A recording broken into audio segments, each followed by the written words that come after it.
Sidang cerai antara Arvita Dwi Putri melawan aktor Yama Carlos memasuki babak yang mendebarkan. Dalam sidang yang beragendakan pembacaan kesimpulan dari pihak penggugat dan tergugat, kedua kubu berusaha saling menjatuhkan untuk memenangkan perkara. Arvita selaku penggugat berharap kesimpulan yang dibacakan tim kuasa hukumnya didengar oleh majelis hakim hingga gugatan cerai dan hak asuh anak yang diajukannya dikabulkan oleh Pengadilan Negeri Tangerang. Arvita yang tidak hadir di persidangan karena menghadiri pertemuan dengan Yama, hakul setuju pada redaksional yang dibacakan tim kuasa hukumnya yang intinya membantah tudingan penelantaran anak dan perselingkuhan. Saya hampir selalu hadir di persidangan karena saya tidak mau menjadi manusia yang pengecut. Mungkin ya seperti pihak sana kali, ya kan? Tapi kan ya mungkin di sana sudah mengkuasakan semuanya sama pendamping-pendamping. Ya udah nggak apa-apa, itu hak-hak manusia itu, ya kan. Proses sidang itu kan ada tahapannya. Tiba pada tahapan saat ini yaitu tahap kesimpulan, ya.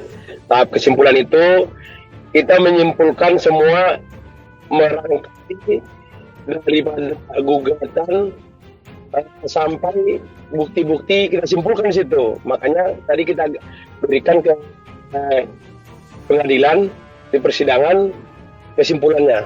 Semua proses selama ini kita simpulkan di situ, mulai dari bukti-bukti, keterangan bukti, saksi-saksi, kesimpulan keterangan saksi, mengkombinasikan sehingga bukti kita menjadi didukung oleh keterangan saksi, itu kesimpulannya. Agenda hari ini adalah agenda kesimpulan dari pihak penggugat dan tergugat. Kesimpulan itu adalah membantah bukti-bukti dari pihak penggugat dan tergugat, serta membantah yang dihadirkan saksi oleh pihak penggugat. Sedangkan kesimpulan dari kami itu membenarkan bahwa adanya bukti-bukti dan saksi-saksi dari yang dihadirkan dari pihak kami.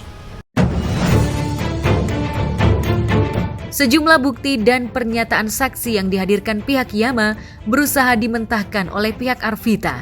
Seperti diketahui, untuk membuktikan bahwa Arvita bukanlah ibu dan istri yang baik, Yama mengerahkan 3 orang saksi, yaitu Ibu Nur ART-nya, Pak Kardi yang merupakan sopirnya, serta Natali yang pernah tinggal serumah dengan Arvita, dan pria berinisial ASP. Kesaksian Natali dianggap penting karena melihat langsung bagaimana kehidupan Arvita dan Marco putranya saat tinggal seatap dengan pria ASP. Lalu benarkah Arvita merasa tidak pernah tinggal serumah dengan pria yang dituding Yama sebagai selingkuhannya itu? Kalau mau ditarik mundur, awal-awal kan perempuan itu kan dan pihak mereka kan menertawakan saya kan, menertawakan jerih payah kami dengan saksi atau bukti yang sudah kami pegang. Sebenarnya pada saat itu bukti dan saksi fakta yang kami pegang kan sudah sangat kuat.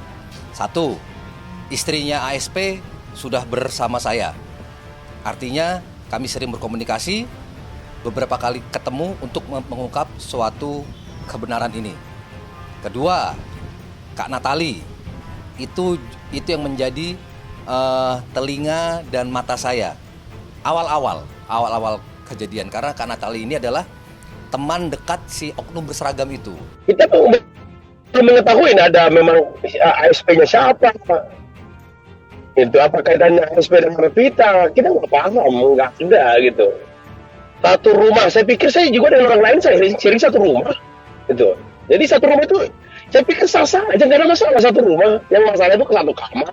Kita permintaan khususnya itu hak asuh anak agar jatuh kepada klien kami ini, karena berdasarkan bukti, surat, dan saksi dari kami itu, kami sudah yakin, sangat optimis 100% bahwa hak asuh anak itu jatuh ke klien kami. Jika kita benang, udah pasti hak asuh Marco kita ambil. Tapi kalau misalnya kita kalah, tapi nggak mungkin juga, karena kan dengan bukti dan saksi kita sangat kuat. Jika itu terjadi, kita ambil upaya hukum lain. Ya mungkin kita ajukan banding. Kalau yang mau sama-sama yakin mereka menang, kami juga yakin menang kan gitu kan. Ternyata diputus majelis seperti apa, kita menerima keputusan itu saja, tidak usah banding. Mereka setuju, ya kita lakukan. Marco hak asuhnya sudah di tangan saya. Saya sudah berniat dari awal. Saya tidak akan memutuskan silaturahminya Marco ke perempuan yang sudah melahirkan Marco Carlos. Itu janji saya. Saya tidak akan memutuskan silaturahmi si perempuan ke anak kandungnya. Kapanpun dia mau ketemu, silahkan. Di pengadilan yang sama, siang kemarin juga digelar sidang kasus narkoba yang menasbihkan aktor Amar Zoni sebagai terdakwa. Suami Irish Bella itu memasuki ruang sidang bersama 2 terdakwa lain yang juga terciduk pada 8 Maret 2023 lalu, yaitu Rahmat dan Mustaqim. Yang menarik perhatian awak media, Amar yang melepaskan rompi tahanan dan nampak percaya diri dengan kemeja putih lengan panjangnya, mendadak melankolis saat hakim menanyakan anak-anak dan istrinya. Ketika ditanya apakah ia rindu pada anak-anak dan istrinya, Amar menangis di ruang sidang.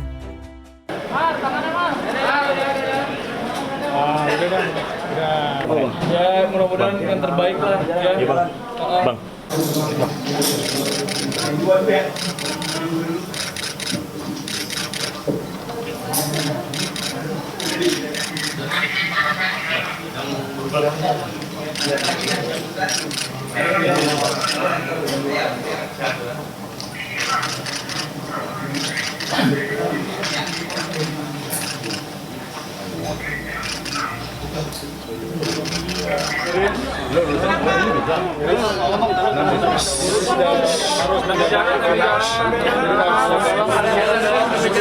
Tadi ngedenger hasil persidangannya.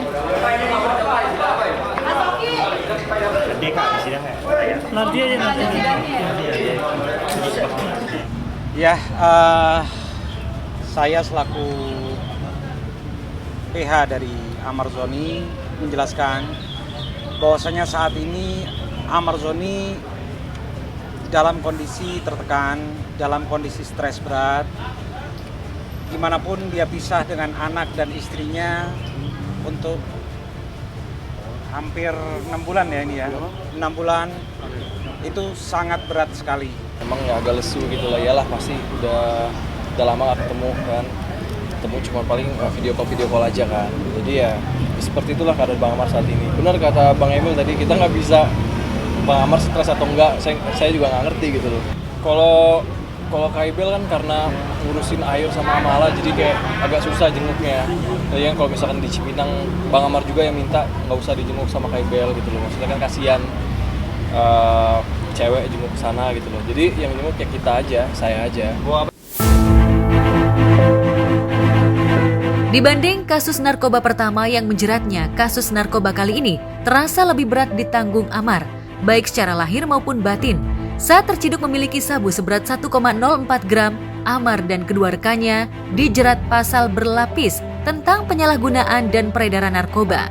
Ia dan kedua rekannya terancam hukuman paling singkat 4 tahun penjara dan paling lama 12 tahun penjara dengan denda paling sedikit 800 juta dan paling banyak 8 miliar. Dengan ancaman hukuman dan denda seberat itu, benarkah Amar sulit untuk mendapatkan hukuman rehabilitasi? Perihal hasil asesmen terpadu menyimpulkan bahwa tersangka Amar berdasarkan hasil pemeriksaan asesmen medis yang bersangkutan merupakan penyalahguna narkotika dengan tingkat ketergantungan ringan, dengan pola pemakaian rekreasional, dan berdasarkan pemeriksaan yang bersangkutan tidak terlibat jaringan peredaran gelap narkotika. Oleh sebab itu direkomendasikan untuk mengikuti rehabilitasi. Alhamdulillah sidang berjalan dengan lancar ya. Ya saya sebagai adiknya, apapun yang dilakukan Bang Amar itu tidak benar, saya tidak membenarkan. Karena ya itu salah lah gitu loh. Dan saya sebagai adik hanya bisa support Bang Amar secara pribadi, secara mental dan lain-lain gitu loh. Mudah-mudahan kejadian ini menjadi pelajaran buat kita semua, jadi pelajaran juga buat saya. Yang ya seperti itulah. Terus yang kita harapkan Bang Amar dirawat gitu loh. Ya kita berharap Bang Amar bisa direhab.